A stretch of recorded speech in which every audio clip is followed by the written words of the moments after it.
Bueno, no, Carlos, muchísimas gracias por la invitación. Desde la silla vacía nos da mucho gusto poder estar acá. Bueno, frente a la pregunta de qué tendencias tal vez hemos visto recientemente, yo creo que es inevitable pues hablar de, digamos, el ambiente político que ha estado marcado por un ambiente pues de muchas reformas y de mucha, digamos, tanto polarización alrededor de esas reformas, pero discusión alrededor de las mismas. Y en temas tan complejos como han sido las pensiones, la salud, lo agrario, incluso las finanzas del Estado, a pesar de que no son materia de reforma, pues sí, digamos que han habido algunas discusiones alrededor y son temas que están entrando en simultáneo, digamos, en paralelo, como que no se cierra un tema cuando entra en discusión otro. Y pues las redes sociales son un ambiente fértil para que muchas cuentas y muchos actores ingresen con desinformación y contenido desinformante a, digamos que, moldear la discusión alrededor de estos temas. Entonces, yo diría que nuestra principal tendencia tal vez no es tecnológica, tal vez no es de una forma o una manera en cómo los desinformantes están ingresando. Yo digo que más bien el ambiente político es el que le ha permitido a la desinformación ir sembrando semillas y casi que los chequeadores no hemos terminado de salir de un tema cuando en paralelo estamos chequeando lo que se está diciendo sobre otro. Eso ha sido un reto, yo creo que no solamente para nosotros, sino para pues obviamente otros chequeadores que existen en el país. Y creo que cómo afecta el contexto político lo vamos a empezar a ver. La campaña está que arranca en Colombia, ya están los precandidatos y creo que sí va a marcar mucho justamente si no logramos como tener un piso de qué es cierto sobre estos temas. Yo creo que la discusión se está poniendo en eso. Entonces, para cerrar y que Alexis, digamos que cuente un poco el que ha visto en Ecuador, aquí creo que la discusión está siendo, por ejemplo, en el tema de salud, quiénes han sido los responsables sobre ciertas situaciones que se han presentado con la salud y cuáles son los caminos posibles y viables que tenemos y cuáles son las verdaderas cifras y el verdadero estado en el que está. Y creo que ni siquiera en eso nos hemos puesto de acuerdo porque evidentemente también hay una pugna ideológica sobre cómo debería ser el modelo de salud y en medio de ese debate, solamente por poner el ejemplo de la salud, creo que nos vamos a mover en campaña y va a ser lo mismo en temas de seguridad, va a ser lo mismo a pesar de que la reforma pensional en Colombia pasó, puede caerse todavía porque está en revisión de la Corte Constitucional y si se llega a caer, eso traerá un nuevo momento de debate. Estamos entrando en una consulta, una posible consulta que quiere hacer la presidencia para poner en consideración temas laborales, dado que se hundió su reforma laboral. Entonces, como pueden ver, creo que la desinformación y lo que se va a medir es si vamos a ser capaces o cómo vamos a combatir ese piso que creo que en estos momentos por la velocidad de los temas, creo que en muchos casos no se tiene y creo que los verificadores vamos a ser clave en temas electorales para poder justamente chequear y menguar y calificar esas aseveraciones que de todos los espectros políticos se van a hacer sobre estos temas que van a estar en la mesa y que creo que es lo que va a terminar haciendo que los colombianos decidan por quién van a votar o por quién no. Vale, Alexis, el Estás micrófono. muteado. Ahora sí, hola, ¿qué tal? Buen día, ¿cómo vamos? A ver, bueno, siempre hemos comentado entre los chequeadores que la polarización es uno de los elementos que facilita precisamente la desinformación. Y pienso que el caso ecuatoriano es ahora un caso importante de estudio porque, bueno, este domingo es la segunda vuelta, este domingo se define el nuevo presidente de nuestro país. Pero esta campaña ha estado marcada por una polarización muy, muy fuerte, que ya venía acarreándose de elecciones anteriores, pero ha llegado, creo yo, a un punto máximo. Por ejemplo, en la primera vuelta los dos finalistas pasan con apenas menos del 1% de diferencia en votación. Son algo más de 20.000 votos los que separaron al primer lugar del segundo. Y esto como que se ha ido ratificando a lo largo de la segunda vuelta. Entonces, de esta polarización que en términos políticos va más allá de apoyos a uno u otro candidato, sino más bien rechazos a uno u otro candidato. O sea, yo creo que esta elección no la va a ganar alguien, sino no la va a perder alguien. O sea, aquí estamos viendo quién no pierde la elección y no quién la gana. Incluso el debate fue en ese sentido, el debate presidencial fue mucho ataque y demostrar quién es peor que el otro, ¿no? Esa ha sido la tónica en la campaña y eso, por supuesto, ha generado mucha desinformación. Ahora, en Ecuador, digamos, ha pesado mucho un factor adicional y demuestra también cómo a veces la geopolítica entra también a jugar en la desinformación, porque tras los vertiginosos primeros meses de Trump y las decisiones que ha ido tomando, ha corrido mucha desinformación a partir de las decisiones de Trump en Ecuador, principalmente con el tema de migración, ¿ya? En el tema de migración se ha dicho mucho cuál de los dos candidatos va a recibir migrantes sin importar pasado judicial y quién va a recibir deportados que sean miembros del Tren de Aragua y quién no. Ese tipo de desinformación ha corrido con mucha fuerza y quizás, Laura, sabemos que esto, como que las tendencias se repiten y si es que las elecciones se acercan en Colombia, es posible que también entre a jugar un papel este tipo de desinformación dentro de la campaña. O por ejemplo el tema específico de Venezuela, estuvimos acá cubriendo la visita de Edmundo González, del presidente Daniel Noboa, y a partir de ahí corrió desinformación de que se habían comprometido miles de puestos de trabajo para venezolanos en las entidades públicas, etcétera, etcétera, etcétera. Entonces, ha habido un componente de geopolítica, un componente internacional jugando un rol en la desinformación. Esa es la principal tendencia como novedosa que hemos visto en esta campaña debido a lo vertiginoso que ha sido el inicio del mandato de Donald Trump. Por otro lado, vemos una tendencia muy fuerte, que, o sea, había venido creciendo en el país, pero que se ha consolidado, y es el mal uso de logotipos, tipografía y toda la línea gráfica de medios de comunicación para intentar desinformar. O sea, eso ya se venía dando, pero ahora se ha consolidado como una tendencia, como una táctica de las redes de desinformación, simplemente, literalmente, inventar cualquier cosa, inventar cualquier frase y ponerle un logotipo de Diario El Universo, de Coavisa, de Teleamazonas, de Primicias, que son medios serios, como para tratar de dar credibilidad. Nosotros sabemos que mucha gente no hace el esfuerzo, ni siquiera de ver si es que en realidad están en las redes sociales oficiales de estos medios de comunicación. Y mucha gente muerde el anzuelo y cree que esto termina siendo realmente publicado por medios de comunicación, que termina siendo verdad. Entonces, y luego un factor interno es la crisis de inseguridad. Y un tema de análisis desde los últimos años ha sido la presencia de grupos armados internacionales dentro del país, formando ya no pandillas, sino mafias que ya van más allá del narcotráfico. O sea, el narcotráfico ha estado presente lamentablemente desde hace mucho tiempo, pero las bandas criminales ahora se han dado cuenta de que necesitan financiarse y entonces han crecido delitos como el secuestro y la extorsión, la vacuna, etcétera, etcétera, y ya pasa de ser una cuestión de sicariato, de venganza entre unas bandas y otras, sino que afecta más al ciudadano común. Traigo esto a colación porque también ha sido una tendencia dentro de esta campaña acusar delitos de este tipo mutuamente al un candidato y al otro, ¿no? O sea, inventar procesos judiciales, inventar relaciones con incautaciones de droga, etcétera, etcétera. Entonces, esas tendencias hemos identificado en esta campaña.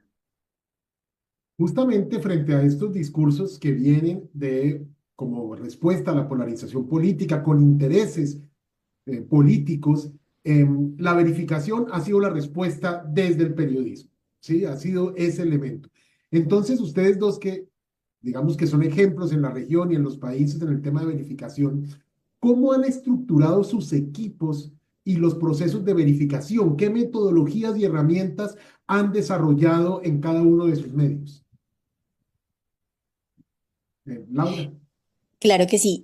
Bueno, Carlos, frente a eso, evidentemente invitarlos a quienes les gustaría emplear esto en la página web de La Silla. Nosotros tenemos nuestra metodología de verificación pública. De hecho, todos los fact-checkers que hagamos parte de la red internacional de verificadores, que es IFCN, debemos, por obligación, tener pública nuestras metodologías para que justamente nuestros lectores sepan que nuestro proceso de verificación no es un proceso azaroso, sino que cumple, además de con unos estándares y con un procedimiento, pues también incluso parte hasta de tener claridad a la audiencia de por qué chequeamos lo que chequeamos. Entonces, en el caso de La Silla, por hacer nuestros pasos muy resumidos, tal vez son 6. El primero que parte evidentemente de qué chequeamos y qué no. La silla vacía como un medio que nace político, pues la mayoría de su verificación es relacionada sobre políticos o que dicen políticos o sobre el ambiente político. Esto digamos que ya hace de entrada que haya un primer filtro, a pesar de que en coyunturas como el COVID o relacionadas con temáticas internacionales, pues digamos que nosotros también hacemos verificación, siempre van a encontrar que nuestro principal foco es este. Y tal vez el segundo, digamos, como momento para decidir por qué chequeamos eso y no otra cosa, es medir la relevancia y el impacto de eso que vamos a chequear, ¿no? No es lo mismo cuando el presidente o un congresista con miles de seguidores en Twitter y con una vitrina, digamos que con un megáfono muy amplio dice lo que dice, a cuando eso mismo lo puede estar diciendo una cuenta en Facebook que tal vez tiene 2 likes y 100 visualizaciones. Entonces, para nosotros el tema de el impacto que puede tener esa desinformación, esa potencial desinformación es como el segundo momento. Y a partir de ahí, digamos, para no hacer tedioso este apartado, tenemos tal vez 3 pasos adicionales que dependen de la afirmación o de lo que estemos chequeando, porque pues los verificadores no tenemos ahí sí un solo manual de cómo se verifica lo que se verifica. En los casos que planteaba Alexis, cuando es una imagen, pues tal vez el procedimiento más sencillo es, bueno, este medio que supuestamente dicen que publicó lo que publicó, lo hizo, la línea gráfica corresponde, hacemos búsquedas inversas de las imágenes, pero es muy distinto cuando es un político el que tal vez da una interpretación de una cifra. Entonces ahí tenemos que ir es más al informe oficial, revisar con las autoridades si esa interpretación, esa metodología con la que se sacó la cifra es la del mismo sentido que está diciendo el político. Si hay otras cifras adicionales y recientes o una más reciente que la contradice o la controvierte. Entonces digamos que aquí ya no hay una ciencia exacta como tal. La ciencia exacta es justamente, pues, digamos que lograr entender muy bien y tener el mayor contexto posible sobre eso que verificamos. Y cierro con que tenemos, y con eso digamos que tiene que cerrar la metodología de los verificadores, tener digamos, una escala de calificación. No todos los verificadores tenemos la misma escala. En el caso de la silla vacía, tiene 5 niveles, es que una afirmación es cierta, pero tiene una salvedad, es debatible, es engañosa o es falsa. Y cada una de estas calificaciones de manera pública para nosotros es clara para la audiencia por qué le damos la calificación que le damos a cada calificación. Es decir, cuando una persona mira una verificación de nosotros con una calificación y luego va a la descripción de la calificación, tiene que hacerle sentido y tenemos que mostrarle paso a paso a la gente cómo es que llegamos a que esa calificación sea esa y no sea otra. Creo que ahí creo que podría explicar cómo es nuestro proceso. Muchas gracias, Laura. Alexis. Sí, bueno, es un proceso muy parecido. Nosotros también somos parte de la International Fact Checking Network y por supuesto tenemos la obligación y además el gusto de tener en la página web nuestra metodología.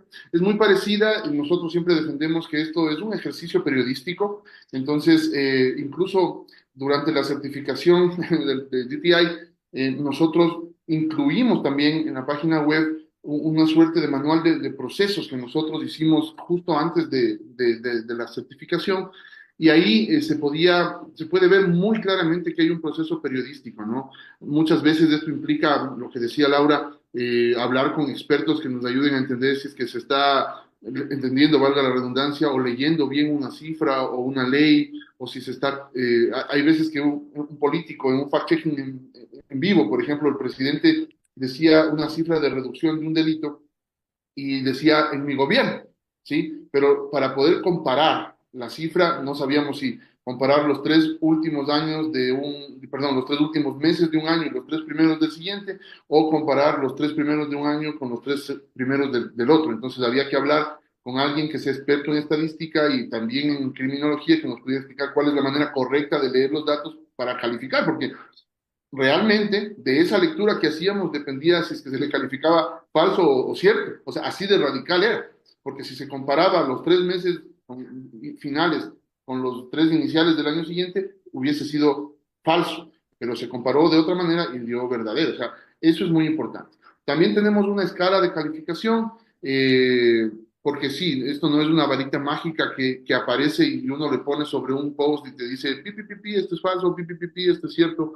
Implica un trabajo y muchas veces una discusión editorial, incluso incluso para la calificación. Hay muchas veces en nuestra redacción, por ejemplo, en las que hay una discusión de 1 hora para saber si le ponemos impreciso o engañoso. El impreciso es más hacia el cierto y el engañoso es más hacia el falso, y nosotros tenemos la discusión y a la final terminamos. Por eso nosotros siempre tratamos de, incluso en el uso del lenguaje, no decir esto es engañoso, por ejemplo. Siempre decimos Ecuador chequea, lo califica como engañoso, porque hay otros medios que hacen también verificación y puede resultar que nos estemos chequeando un mismo post y que nosotros leemos engañoso y el otro es impreciso o hasta cierto, puede suceder. Bueno, y aprovechemos precisamente esa mención que haces, Alexis, sobre el tema de el proceso que realizan dentro de Ecuador Chequea y el proceso con GTI. ¿Dónde encuentran, qué otros puntos encontraron ustedes que tienen relación entre el proceso que hacen periodístico y de verificación con los principios de GTI? ¿Cómo les permitió esto fortalecer o reforzar lo que ustedes venían trabajando? Arranquemos al Bueno, contrario, Alexis y luego con Laura. sí, bueno, con el tema de transparencia, por ejemplo, el tema de abrirnos al público, como decía, ¿no? O sea, y también hacer un autoanálisis y ver, para nosotros ha sido muy importante, en principio porque la crisis que vive el periodismo y los medios acá en Ecuador es muy fuerte, muy potente, y de los síntomas de esta crisis ha sido que como han desaparecido la mayoría de las redacciones, la mayoría de los medios están muy debilitados, lo que ha sucedido es que hay una suerte de ¿cómo se puede decir? No encuentro la palabra, pero bueno, se han diseminado muchos periodistas independientemente, o sea, cada uno por su lado, ya no hay muchas figuras como de redacción, ya no hay mucho la figura del editor en Ecuador, ¿ya? Entonces, para nosotros nos resulta muy importante demostrar que dentro de la redacción de Ecuador Chequea hay un proceso, es una redacción, hay un proceso, hay un procedimiento editorial, hay una guía editorial y que no es solamente, digamos, sin desmerecer ningún trabajo, pero que no es solamente una persona que abrió una cuenta de redes sociales y que ya desde ahí entiende que hace periodismo, ¿no? Pues hay una estructura, que hay una estructura detrás, que hay un proceso periodístico, que hay periodistas que estamos haciendo las cosas, que estamos dando la cara. En la página web están los rostros y los nombres de todos quienes hacemos la redacción.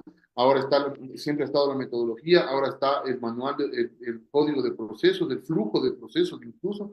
Es decir, toda esta transparencia es para que la gente diga, ok, bueno, así hacen su trabajo. Para nosotros es muy importante esto, para que se entienda desde lo más básico que planteaba Laura. ¿Por qué chequeamos esto y no chequeamos lo otro? ¿Sí? Nosotros hace un par de semanas teníamos una cosa importante que creíamos que era importante, que implicaba a la fiscal general del Estado. Y cuando nosotros le preguntamos a la fiscalía, desde la fiscalía nos respondían, pero eso es un meme, ¿ya? Y nosotros no, digamos, no menospreciamos eso porque el meme muchas veces es lo que más llega a la gente. Entonces decía, ok, ustedes, yo les decía, porque me llamaron a mí a decirme que cómo así estamos llamando por un meme. Entonces, digo, mira, la verdad, esto le puede llegar a mucha más gente que una cosa que aparente mucha más seriedad. Y en todo caso, siembra una duda. Entonces, a la final, ustedes como fiscalía tienen la posibilidad de no respondernos o de respondernos cómo vamos a pronunciarnos por un meme y será su respuesta. Pero nosotros como periodistas preguntamos y no menospreciamos un meme o una cosa por el estilo porque sabemos la capacidad que tiene de llegar a mucha gente. Laura.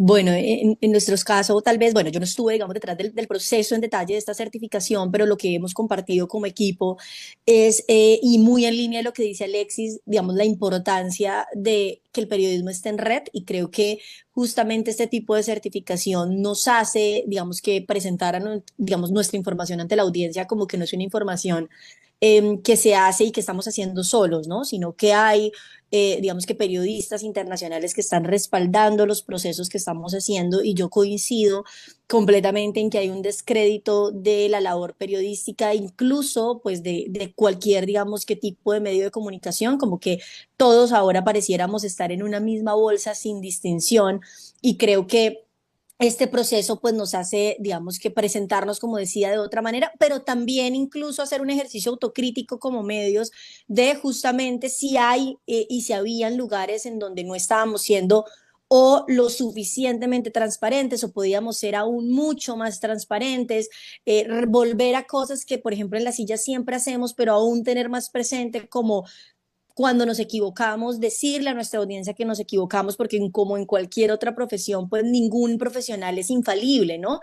Yo siempre doy un ejemplo que pareciera obvio, pero con el periodismo a veces no pareciera tan obvio y es como hay ingenieros buenos, hay ingenieros malos, irregulares, hay médicos buenos y hay médicos regulares. Y así seguramente con todas las profesiones, pero a todos los periodistas pareciera que por una equivocación o por un periodismo que tal vez no cumpla con ciertos estándares, pareciera que todo el periodismo y todos los periodistas entráramos ahí. Creo que JTI lo que hace es, digamos, como blindarnos un poco y justamente empezar a hacer distinciones y mostrar que hay un periodismo, pues en el caso de Colombia, que está buscando y le apuesta justamente a comprometerse aún más, si es que tenemos que hacerlo, con las audiencias y con los principios rectores que creo que siempre han estado al periodismo. Entonces, complementaría tal vez desde ahí.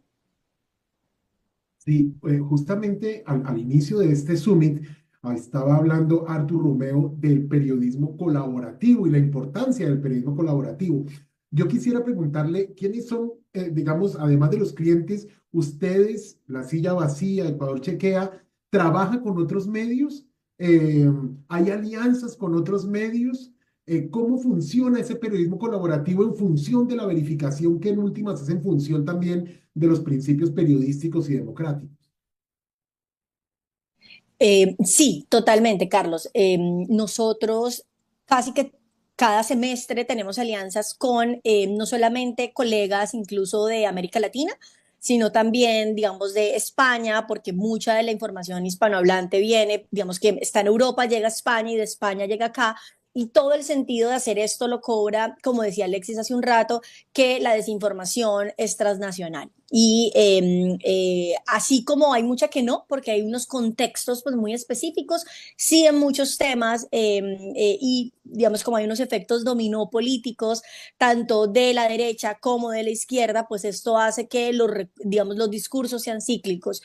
Por poner un par de ejemplos, en Colombia, en nuestro caso, en México en algún momento también estuvo en discusión temas de salud. Aquí con todo el tema que les contaba de salud, nos han llegado también imágenes que cuando vamos a mirar y vamos a rastrear los colegas mexicanos hace un año, hace 2 años chequearon y decirle a la audiencia justamente que mucha de esta desinformación o muchas de estas cadenas que también generan alerta y miedo en la gente, pues vienen, digamos que digamos, de afuera, es clave para que vean que el fenómeno de la desinformación o hablar de desinformación es realmente pues una cadena global. ¿Y cómo hacemos alianzas? Hacemos alianzas sobre todo en investigaciones colectivas para justamente mostrar a mayor profundidad cómo esto circula. Recientemente hemos tenido 2 proyectos, uno sobre desinformación que viene del este de Europa y cómo empieza, cómo hace ese recorrido que justamente les cuento y llega hasta acá.